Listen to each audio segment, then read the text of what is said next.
एक भारतीय मनीषा, भारतीय वाङ्मय में एक सांख्य हुए हैं और वेदों ने भी सांख्य मत का उपयोग किया है। वह मत है कि जैसे कि मैंने पहले कहा कि आकाश से वायु, वायु से अग्नि, अग्नि से जल और जल से पृथ्वी का निर्माण मानते आए हैं। साधकों के परम ध्यान की अवस्था में उन लोगों ने अपने वैखरी के प्रयोग में, वैखरी के आसपास जिन चीजों को समीप पाया, उसमें कंठ में उन्होंने आकाश का ध्यान किया। कंठ में उनको आकाश दिखा। जो तालु की जगह है वहां पर उन्हें वायु का अनुभव हुआ। दांत के पास अग्नि और जिह्वा में उन्होंने जल का अनुभव किया, और जो आपके होंठ हैं उन्होंने उस पर पृथ्वी का अनुभव किया। थोड़ा गहरे में जाएं आप। कंठ में आकाश का अनुभव आप अपने अनुमान के आधार पर भी ला सकते हैं। अपने कंठ का ध्यान करें आप, कंठ के अंदर की स्थिति का ध्यान करें, तो वह जो स्पेस आपको दिखेगा, अनुभव में आएगा, कुछ वैसा ही स्पेस आकाश का होता है। और कंठ से तालु तक की जो स्पेस है, उसमें जो मोड़ है, उस मोड़ की प्रक्रिया में प्राकृतिक जो मोड़ है कंठ के पास, वह आकाश और उस मोड़ के संबंध जब आपस में मिलते हैं तो वायु की निर्मित होती है। दांत कुछ चबाने का द्योतक है, एक तरह की शक्ति, अर्थात अपने कंठ के आकाश का प्रयोग जब वायु के माध्यम से आप करते हैं तो आपके अंदर एक तरह की शक्ति जो निर्मित होती है, वह शक्ति आपके दांतों में सर्वप्रथम आती है और बड़ा वैज्ञानिक भी है। छोटा बच्चा सबसे पहले जिस ऊर्जा से उसका संपर्क होता है, जिस ताकत से उसका संपर्क होता है, वह उसके दांत ही होते हैं। आपने ये अनुभव भी किया होगा, जब छोटे छोटे बच्चे गुस्साते हैं आपस में तो वह एक दूसरे को काट लेते हैं। हम भी नहीं छोड़ पाते। कभी कभी हम बहुत बड़े हो जाएं तो हम भी बहुत जब नाराज होते हैं तो दूसरे को हम काट लेते हैं। कभी कभी ऐसी घटनाएं घटती हैं। अब क्योंकि बड़े बड़े हथियार हो गए हैं तो दांतों की जो धार है वह चक्कू, तलवार, बंदूक इत्यादि में चली गई है। पर प्राथमिक तौर पर आदमी का जो क्रोध है, क्रोध की जो ऊर्जा है, वह व्यक्ति के दांतों से ही निर्मित होती है। इसलिए दांत के पास साधकों ने जो अनुभव किया वह अग्नि तत्व को अनुभव किया। थोड़ा आगे बढ़ेंगे तो जिह्वा पर जो अनुभव उन्हें हुआ वह रस का हुआ, जल का हुआ। इसीलिए जो जीभ है, पूरे शरीर में आपके जिह्वा जो है वह बराबर थोड़ी गीली रहती है। और यह स्वाभाविक भी है कि हम अपने अनुभव और अपने ध्यान में अगर अपने शरीर को ले आए तो सबसे ज्यादा जो अनुभव में जल तत्व जहां से हमें मिलेगा वह हमारी जिह्वा है। यह सब हुआ आंतरिक मामला।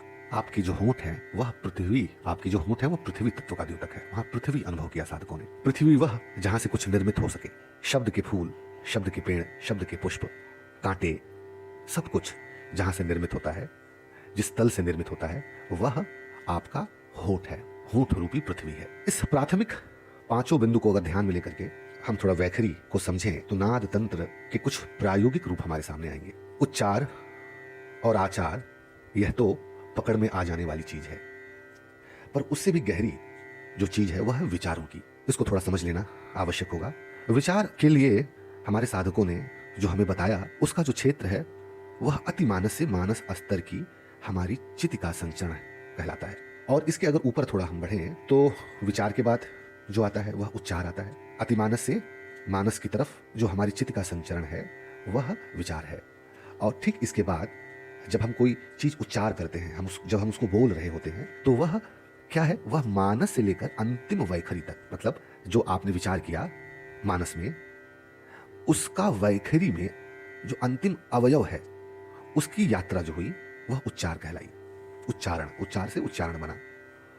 और जब मानस के विचार और उच्चार दोनों प्रयोग में आ गए तो इससे क्या हुआ, इससे आचार की निर्मित हुई।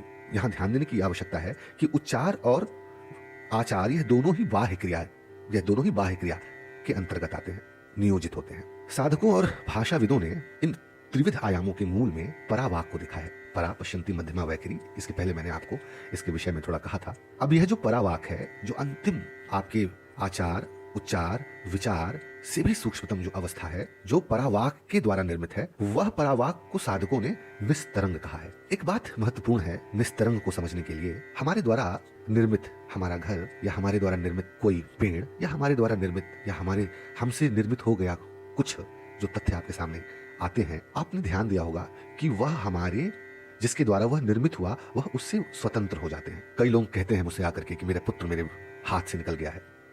मैंने कभी सोचा नहीं था कि यह मेरी बात बिल्कुल नहीं मानेगा। अब क्योंकि वह उनके द्वारा पैदा किया गया है तो वह सोचते हैं कि वह उनसे भोजन भी पूछ के करे, वह कुछ सोचे भी तो उनसे पूछ के करे।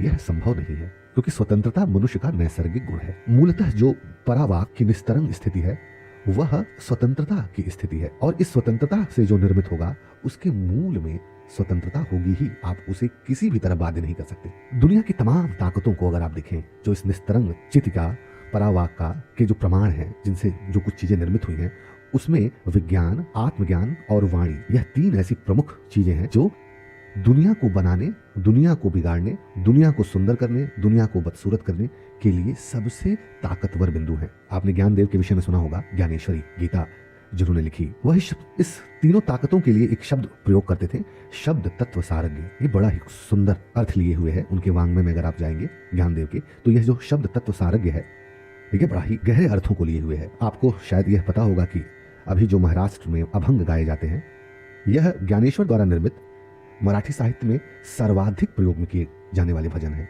ऐसा कहा जाता है कि उनकी बहन मुक्ताबाई ने किसी कारणवश ज्ञानेश्वर जी का अपमान हो गया था, तो वह अपने आप को, उन्होंने कमरे में बंद कर लिया था अपने आप को।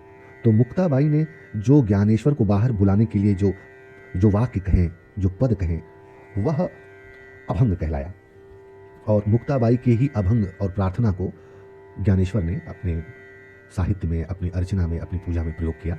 आपको जानकर हैरानी होगी कि ज्ञानेश्वर जी 21वें वर्ष की उम्र में ही उन्होंने संसार का परित्याग कर दिया। और कहा जाता है कि 10 वर्ष की उम्र में ही ज्ञानेश्वर ने मराठी भाषा में भगवत गीता के ऊपर 10,000 पद्यों का ग्रंथ लिखा। एक पुस्तक है उनकी, अमृता अनुभव, यह भी महत्वपूर्ण है।